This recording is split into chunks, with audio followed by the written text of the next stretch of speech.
Hello my fellow warmongers, and how is everyone doing on this fine day? Alright, it's Feral Warrior. Welcome to another replay for Total War Warhammer.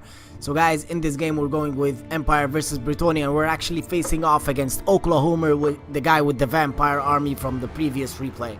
Alright you guys, for my army I've got Boris Todbringer on his Barded Warhorse with the Midland Froonfang, Foe Seeker and Stand Your Ground with the Jade Wizard on foot, with Earthblood and Life Bloom Light Wizard on foot as well, with a Scroll of Power and Netta Amantok.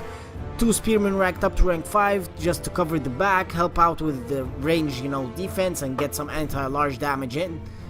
3 Swordsmen, 2 of them ranked to rank 5, 1 of them ranked up to rank 4 to help out with the front line. Having a very sturdy, strong front line of Swordsmen ranked up can actually do very well against Bretonnia after a lot of testing.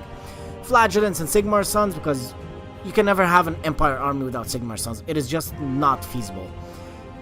2 handgunners, one of them being the Silver Bullets for that damage dealing against the Calf forces. 2 Demigryph Knights with halberds for that anti-large armor piercing bonus, and the Hammer of the Witches with the beautiful cannonballs killing like horses on contact. As for Oklahomer's army, he's got a generic Bretonnian Lord on a Hippogriff Knight with the 2 potions and Stand Your Ground, or whatever it's called for Bretonnia. A Damsel of Life with Earthblood and Life Bloom. 5 Spearmen, 2 Men-at-Arms, 3 Men-at-Arms with shields. 4 Peasant Bowmen, one of them being the Pox one and the other being the Fire. It's always good to, put some Pox and Fire damage in the middle there. Pox because it decreases stats, and Fire damage because I think it neglects armor or something. I'm not sure. Maybe you guys can correct me about that. As for his Calf force, he's got 3 Questing Knights, very strong armor piercing unit, and the Royal Pegasus Knight for that beautiful armor like anti-large bonus. Alright you guys, I hope you guys are excited as much as I am for this game. Let's see how it went. Alright you guys, so for the game, for my front line, I've got the Swordsmen, Flagellants, and Sigmar's Sons put up right on the front line. Not really thinned out because, Bretonnia doesn't usually go very thin because they have the Grail Reliquary that they like to use. But in the same time, I was expecting a very, a little blobby Bretonnia, but it was different here. We'll go through it when we're playing the game. I've got the 2 handgunners, the one of them being the Silver Bullets, put up right over there. Between them, the Hammer of the Witches. On the back, I've got the Spearsmen. On the left there, in the forest, I've got another Spearsman hidden. And the 2 Demigryph Knights put up right in front of the back. And my leadership of Boris Todbringer and the Jade Wizard put up right in the front. And there's a reason, actually, that I could have hidden also the Jade Wizard so he wouldn't know what kind of magic I had, but I actually showed it because I wanted him to think that this is the only magic lore I have. I didn't want him to know that I have a Light Wizard hidden in the forest. As for Oklahomer's army, he's got the Royal Pegasus Knights with his Lord put up right over there. His front line of Men-at-Arms with shields is very thinned out, with 5 of them very thinned out. That unit actually takes more time for the Swordsman to break through rather than the Battle Pilgrim. The Battle Pilgrim are more of a damage dealer than a tanky front line. With his 4 Peasant Bowmen, one of them being the Pox and the Fire put out over there. It's always good to get 1 Pox and 1 Fire. Just it's good. It's better. And then 5 Men-at-Arms with Spearmen at Arms at the back, with the Damsel of Life sitting right over there in the middle, with a very strong Calf force of his 3 Questing Knights and the Lord with the Royal Pegasus Knights over there.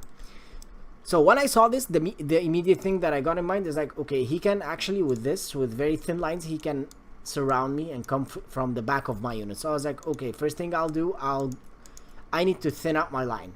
So, and I actually don't want his Peasant Bowman to get in range to fire at my handgunners and my Hammer of the Witches. So immediately when I saw this pushing up to me, I was okay, I'm going to thin it out like this and then push them.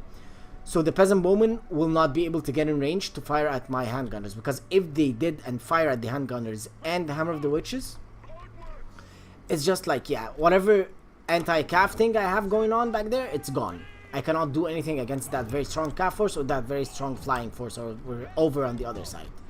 I'm going to push Boris and the Jade Wizard, and I'm actually going to use Boris to break through his front line and get right into the back to just keep the Peasant Bowman a little bit busy until my units can come into range. He's focusing on Boris, which is not a very good idea. Boris has a shield, he's got a high armor, so yeah, it's not a very good idea. Just don't focus on Boris. He also has regeneration with the Jade Wizard. Yeah, just focus maybe on the Flagellants. With one focus fire from all of them, yeah, the Flagellants are gonna die. So let's slow it down a little. I separated my Demigryph Knights. They were standing over there, both of them. I saw these questing knights coming here. I thought, okay, he's going to charge my Sigmar Sons in the back, so just, you know, get some damage in. So I need something to help that side out, so I sent in some of my Demigryph Knights. I kept the other Demigryph Knight back with the help of the 2 Spearmen. Yeah, I'm going to be good against this and this, because also I have the Light Wizard over there, and he's going to cast a very beautiful net on that Lord over there. And then I'm going to turn my my handgunners with the silver bullets on him, but actually, yeah, they didn't do a lot of damage. I don't know why though. Like yeah, we'll just leave him there. As you can see, the lines are meeting right now. My Demigryph Knights are going to catch these questing knights in the back, and they're going to do an awesome damage against them with that armor piercing and anti-large bonus. Yeah, these guys are gonna have a very hard time. So he stopped. He attacked back so he can send in these spearmen, and then my cannon just a beautiful shot right through the middle there, killing like 5 units of the questing knights. So everything going on right there, it's just going to plan. My front line, our front line just met, but my front line will definitely beat his with my higher leadership, better melee defense, and better melee attack.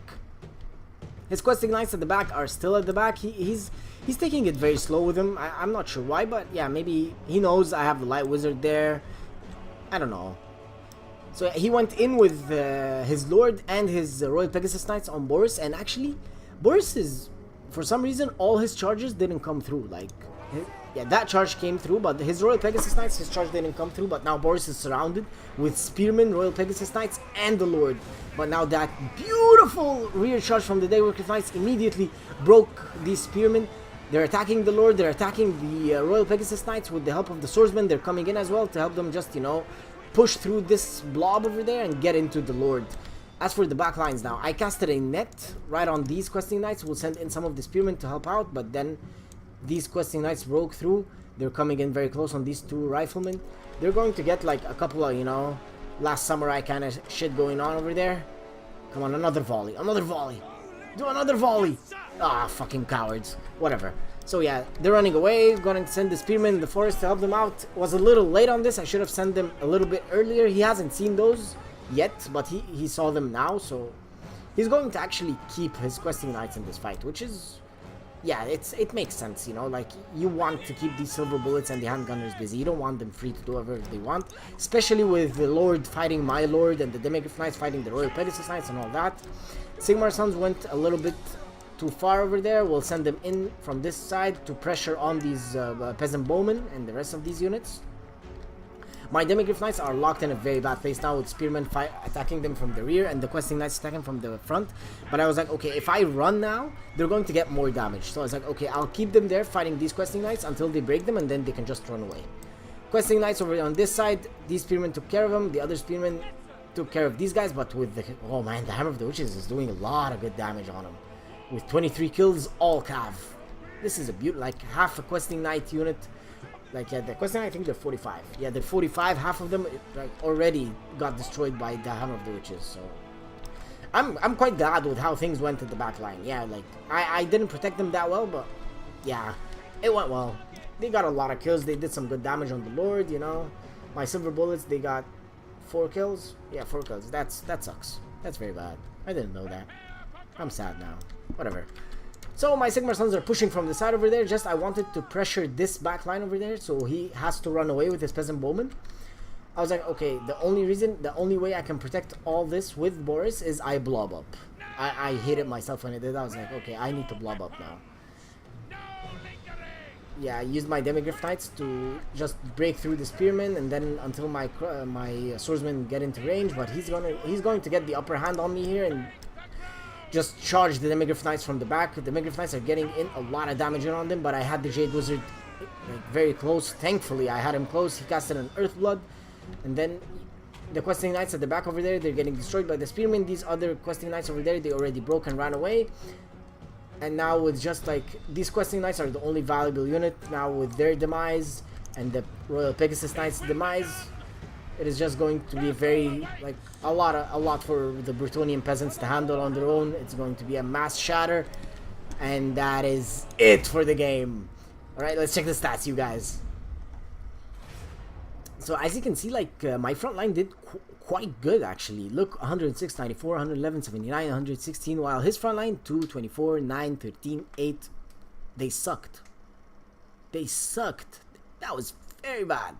So yeah, swordsman is actually a very good thing to get against like Bretonnia. But what I should have done is I should have put the Flagents and the swords and the Sigmar Sons between those three, just to have some unbreakables in the middle, so no unit would drought, you know, fast or anything. 73 and 69. Yeah, these guys are the ones that came in on my silver bullets with the handgunners. Yeah, these I didn't play really well with those. I should have done better. I didn't know that. Yeah, that's bad. That's bad. All right, I hope you guys enjoyed this game. Please don't forget, if you like what you see, hit that subscribe button for other amazing content for Total War Warhammer. And upcoming, maybe tomorrow or after tomorrow, a little, you know, break-in analysis for the Regiment of Renown units coming up. All right, guys, thank you for watching. Cheers and have a nice day.